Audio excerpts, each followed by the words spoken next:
उद्या करूच्यात घावणे म्हणून रात्री घातलं 4 वाट्या तांदूळ भिजत. आता हे तांदूळ मी स्वच्छ पाण्यात 4 वेळा धुवून घेतलं. आता हे जर पाणी मी घालतलं त्याच पाण्यात मी सकाळी वाटप करून घेतलं.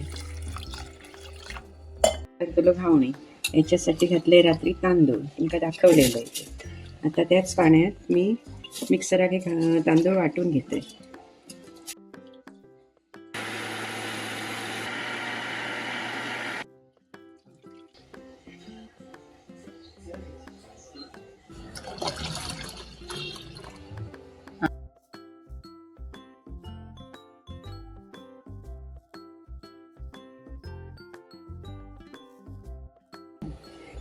आता तेल लावून घ्यायचं.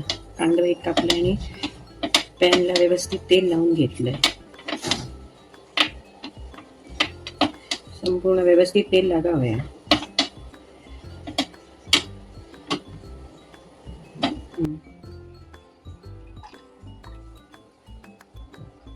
आता व्यवस्थित पीठ ढवळून घ्यायचा आणि पॅन गरम झालं की त्याच्यावर हळू सोडायचं.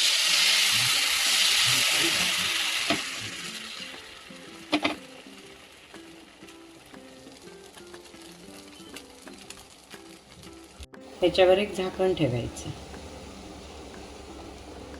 आता झाकण काढायचा आणि हे बघा इकडनं सुटक सुरुवात झालं घावणं. असं सुटक सुरुवात झाला की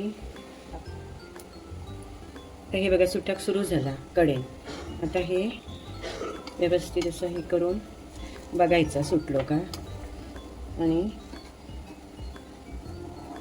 त्याला एकदा पलटी करून घ्यायचं.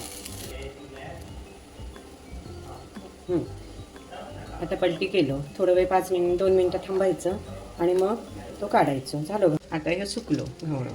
आता हे काढायचं आणि ताटात ठेवायचं. हे जरा थंड झाल्यानंतर पलटी करायचं. मग व्यवस्थित त्याचे कप्पे येतात.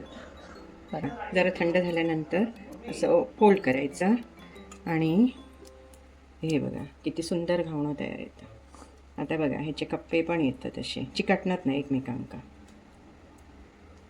असं तुम्ही करा आणि खावा आणि आवडल्यास सबस्क्राईब करा. आता आम्ही चहाबरोबर घावणे खातलो. तुम्ही हे चटणी किंवा बटाट्याच्या पिवळ्या भाजीबरोबर घावणे खाऊ शकतात. थँक्यू.